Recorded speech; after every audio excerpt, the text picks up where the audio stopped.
Hi friends, ఈ వీడియోలో మనం తిరుపతిలో బండ్ల కింద ఎలా దూరతారో చూద్దాం. కరెక్ట్గా వెళ్తున్న దూరే వాళ్ళు ఎలా ఉన్నారు, ఎలా డ్రైవ్ చేస్తున్నారు తిరుపతిలో అని చూద్దాం. ఫస్ట్ ఆఫ్ ఆల్ ఇతనికి ఏ పక్క రావాలో తెలియదు. అలా మన అనంత కాలేజీ నుంచి జూడియో దాకా అయితే వెళ్ళి తిరుక్కొని వస్తాం.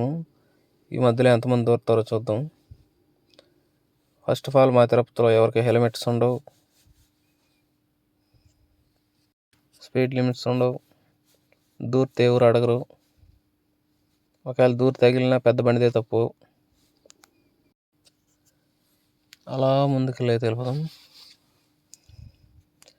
ఇంకోటి, సెల్ఫ్ డ్రైవింగ్ కార్స్ ఇవ్వచ్చా? వేరే వాళ్ళకి మన కారు సెల్ఫ్ డ్రైవింగ్ ఇవ్వచ్చా? ఎలాంటి వాళ్ళకి ఇస్తే మంచిది? మనం ఇచ్చి రోడ్డు మీదకి వచ్చిన ఒక వ్యక్తి చెప్తాను. అలా ముందుకెళ్తూ ఉంటే మన చింటూ బ్రో ఒకడు వస్తాడు దూరం.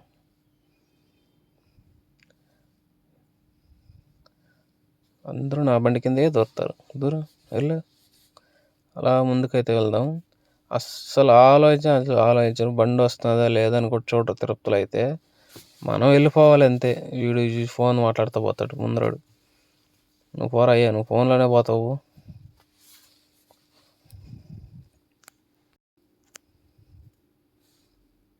ఎదురుగా రావడం, ఆపోజిట్లో రావడం, అసలు బయట నుంచి వచ్చే వాళ్ళకి అసలు అర్థం కాదు. ఏ పక్క వస్తున్నారనేది కూడా అర్థం కాదు. నాకు తెలిసినంత వరకు మన తిరుపతిలో రైట్ వేలో వెళ్ళే వాళ్ళకన్నా రాంగ్ వేలోనే వెళ్ళే వాళ్ళు ఎక్కువ ఉంటారు. నాకు తెలిసి వన్ వేలో ఆపోజిట్లో వచ్చే వాళ్ళు ఎక్కువ ఉంటారు. కొన్ని మనం ఎన్ని చెప్పినా మారం, దాంట్లో ఇది ఒకటి. ఇక్కడ ఒకడు వస్తాడు, వాడు వెళ్ళిపోవాలంతే. మనం కారు వస్తున్నదే ఇంకోటి వస్తున్నదే అని లేదు, నేను వెళ్ళిపోవాలి.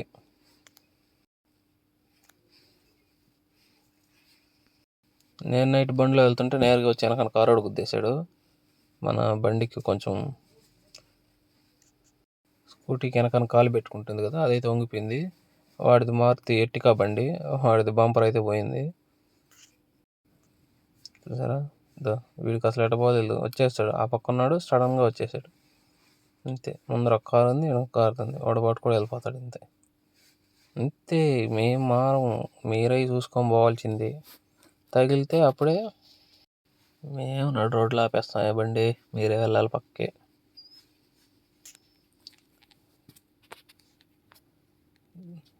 బయట నుంచి వచ్చేవాళ్ళు కొంచెం జాగ్రత్తగా ఉండండి. తిరుపతి దగ్గర, తిరుపతి వాళ్ళ దగ్గర అయితే.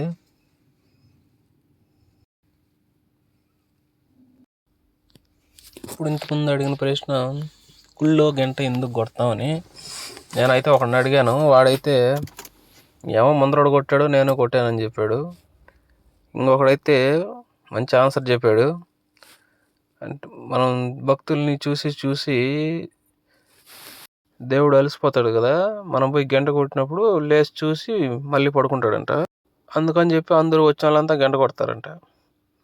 సో దీనికి అర్థం, గంట ఎందుకు కొడతారో తెలుసుంటే కామెంట్ చేయండి.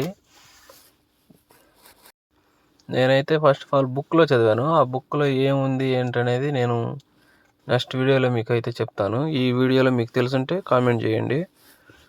అందుకు అలా జూడియోకి అయితే వచ్చేసాం. ఇప్పుడు మనం జూడియో నుంచి అయితే రిటర్న్ అయిపోయాం.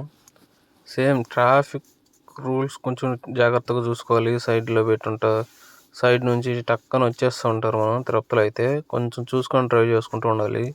మనది పెద్ద బండి కదా, వాళ్ళేం గిర్ల పడితే వాళ్ళకి ఏం కాదు. మనం డ్రైవర్సు, మనం వాళ్ళదైనా కూడా మనల్ని తిడతారు. ఎందుకంటే మన పెద్ద బండి కాబట్టి ఖర్చుతో కూడిన పని. ఖర్చు చిన్న గిర్ర తగిలినా కూడా డెంటింగ్ పెయింటింగ్ అంటే కూడా ఇప్పుడు 2000 3000 తీసుకుంటున్నారు. చిన్న పెయింటింగ్ అయినా కూడా. అందుకనే కొంచెం కార్లు ఉన్న వాళ్ళు మనమే కొంచెం చూసుకొని వెళ్తే బాగుంటుంది. నిన్న రాత్రి చెప్పాను కదా, నా బండిని వేరే వాడు తాకాడని. వాడికి ఆల్మోస్ట్ ఆల్ బంపర్కి అయితే బాగా గిర్రలు అయితే పడిపోయాయి. అండ్ మన కింద ప్యాడ్ అయితే వస్తుంది కదా, టైర్ బ్యాక్ సైడ్ మట్టి పడకుండా, అది కూడా అయితే ఇరిగిపోయింది వాడికి. చిన్న చిన్న గిర్రలు అనేవి లాంగ్ టైంలో మనకు చూడడానికి బండికి కూడా కొంచెం లుక్ అనేది పోతుంది. కొంచెం చూసుకొని వెళ్తే మనకే మంచిది. దూరే వాళ్ళు దూరతానే ఉంటారు, మనం కొంచెం చూసుకొని వెళ్ళాలి నిదానంగా. కొత్తగా డ్రైవింగ్ చేసే వాళ్ళకి నేను చెప్పేది ఏంటంటే కొంచెం స్లోగా అయితే డ్రైవ్ చేయండి. రోడ్డు ఖాళీ ఉన్నప్పుడు స్పీడ్ ఒక రకంగా వెళ్ళినా కానీ కొంచెం బయట నుంచి వచ్చేవాళ్ళు, తిరుమలకి వచ్చేవాళ్ళు కావచ్చు, పక్కన గుళ్ళకి కానీ వెళ్ళే వాళ్ళు కావచ్చు, ఫ్రెండ్స్ కావచ్చు, నిదానంగా వెళ్ళొచ్చండి. ఇప్పుడు మనం వెళ్తున్నప్పుడు ఏదైనా చిన్న పెద్ద యాక్సిడెంట్ కాకపోయినా చిన్న ఒక బంపర్ తగిలింది, ఏదైనా తగిలింది అనుకోండి, ఇతను నేరుగా బస్కి ఎదురుగా వెళ్ళిపోతున్నాడు ఎక్సెల్లో. ఇప్పుడు చిన్న మనం అది చెప్పాను కదా, ఇప్పుడు మనం ఏదన్నా ఒక ఫంక్షన్కి వెళ్తున్నాం, ఎక్కడికైనా వెళ్తున్నాం అన్నప్పుడు చిన్నగా బండి తగిలింది అనుకోండి, ఆ మూడ్లోంచి ఈ మూడ్లోకి అయితే వచ్చేస్తాము. అంటే హ్యాపీనెస్ నుంచి సాడ్ మూమెంట్కి అయితే వచ్చేస్తాం అనమాట. కొంచెం చూసుకొని వెళ్తే బాగుంటుంది. చిన్న చిన్న వాటి కాడే కొంచెం మనం డిస్టర్బ్ అయిపోతూ ఉంటాం. ఇంకోటి ఏంటంటే రెంట్కి తెచ్చిన కార్స్ ఉంటాయి. రెంట్కి తెచ్చుకున్న వాళ్ళు కొంచెం ఇంకొంచెం జాగ్రత్తగా అయితే మనం చూసుకోవాలి. అక్కడ తెచ్చుకునేటప్పుడు కూడా మనం బండి తీసుకున్నప్పుడే కొంచెం గిర్లు అవన్నీ చూసుకుంటూ ఉండాలి.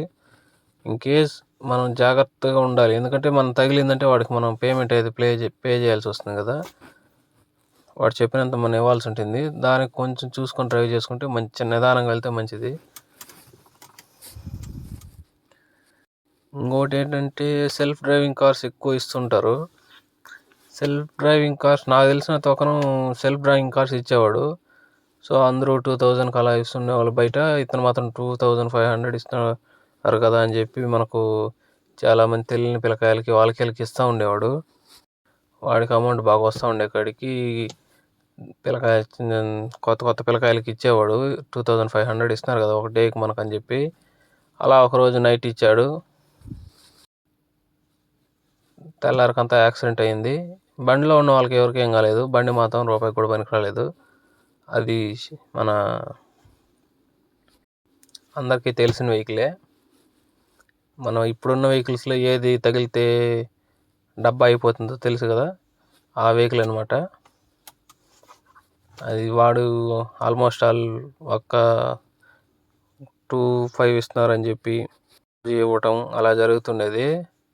ఇప్పుడు ఆల్మోస్ట్ ఆల్ 2500 నుంచి ఆల్మోస్ట్ ఆల్ రోడ్డు మీదకి వచ్చేసాడు. వాడే ఆ బండి సెకండ్స్లో తీసుకున్నాడు, ఈఎంఐలు కట్టుకుంటూ ఉన్నాడు. ఇప్పుడు ఆల్మోస్ట్ అలా బండి తీసుకెళ్తే వాడు 4 lakhs బిల్ అయితే వేసాడు. ఇంతలో వాడి మీద బండి దెబ్బ ఏంటంటే వాడు మార్చుకున్నప్పుడు బండి పేరు మార్చినప్పుడు ఇన్సూరెన్స్ చేంజ్ చేసే లోపల ఇది జరిగిపోయింది అనమాట. ఇన్సూరెన్స్ అయితే పాత వాడి పేరు పైన ఉండింది, వీడి పైన లేదు. వీడి పైన బండి మారినాక ఇన్సూరెన్స్ మారకపోయే కదికి ఆ ఇన్సూరెన్స్ క్లెయిమ్ కాలేదు. మొత్తం ఇప్పుడు బండి కొన్న అమౌంట్, ఇప్పుడు అక్కడ లాస్ అయిన అమౌంట్ మొత్తం ఇప్పుడు వీడి మీద అయితే పడిపోయింది. ఇప్పుడు తను ఎలా కోలుకోవాలో చెప్పండి. మనం తీసుకునే నిర్ణయాలు బట్టే మన ప్రవర్తన మన ఇదేనే ఏర్పడుతుంది. కొద్దిగా చూసుకొని వెళ్తే చాలు. ఇంకోటి ఏంటంటే సెల్ఫ్ డ్రైవింగ్ ఎవరికి ఇవ్వాలంటే ఒక ఫ్యామిలీకి అవసరం.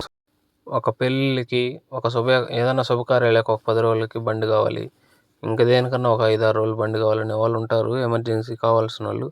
అలాంటి వాళ్ళకి ఇవ్వచ్చు బండి. అది ఎలా కనుక్కోవాలి, వాళ్ళు దానికే అడుగుతున్నారని చెప్పండి. మన దగ్గరికి పిల్లలు వచ్చి బండి అడుగుతున్నారు అంటే ముందు వాళ్ళ పేరెంట్స్ని అడగాలి. ఈ మాదిరిగా వాడు బండి కోసం వచ్చాడని చెప్పి అడిగి వాళ్ళకి నిజంగా బండి అవసరం ఉందంటే ఇవ్వండి, పర్లేదు.